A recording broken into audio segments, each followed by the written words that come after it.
কলম্বিয়ার একটি অবৈধ সোনার খনিতে ৭ জন শ্রমিকের জীবন এখন ঝুঁকির মুখে। প্রায় একদিন ধরে তারা মাটির নিচে আটকা পড়ে আছেন। ১২ সেপ্টেম্বর শুক্রবার দেশটির দক্ষিণ পশ্চিমের স্যান্টান্ডার ডে কুইলি চাও শহরে এই মর্মান্তিক ঘটনাটি ঘটেছে। বৃহস্পতিবার রাতে এই অঞ্চলের একটি সোনার খনিতে হঠাৎ ভূমিধস হলে শ্রমিকরা ভেতরে আটকা পড়েন। খবর পাওয়ার পর থেকেই উদ্ধারকারী দল দ্রুত ঘটনাস্থলে পৌঁছেছে। একটি বড় এক্সকাভেটর দিয়ে তারা মাটি, বালি এবং গাছের ডালপালা সরিয়ে ভেতরে প্রবেশের চেষ্টা করছেন। খনির বাইরে আটকা পড়া শ্রমিকদের পরিবারের সদস্যরা এবং স্থানীয় মানুষ অধীর আগ্রহে অপেক্ষা করছেন তাদের চোখে মুখে প্রিয়জনকে ফিরে পাওয়ার ব্যাকুলতা। আটকে পড়া একজন শ্রমিকের মা আনা লেইদা ভেলাস্কো কাঁদতে কাঁদতে বলছিলেন, দয়া করে আমাদের ছেলেদের উদ্ধার করুন।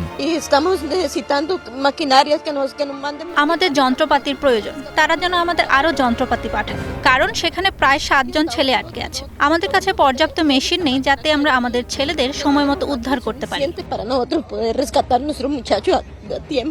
স্থানীয় দুর্যোগ ব্যবস্থাপনা অফিসের প্রধান জানান, শ্রমিকরা প্রায় ৭২ ফুট গভীরে আটকা পড়েছেন। এই এলাকাটি কলম্বিয়ার একটি সংঘাতপূর্ণ অঞ্চল। এখানে সোনা উত্তোলনের মতো অবৈধ কাজগুলো মূলত কিছু বিচ্ছিন্ন সন্ত্রাসী গোষ্ঠী নিয়ন্ত্রণ করে। এরা সরকারের সাথে হওয়া শান্তি চুক্তি মানতে নারাজ। মাদক পাচার ও সোনা বিক্রি করে তারা নিজেদের কার্যক্রম চালায়। তাই এসব অবৈধ খনিতে প্রায়ই দুর্ঘটনা ঘটে।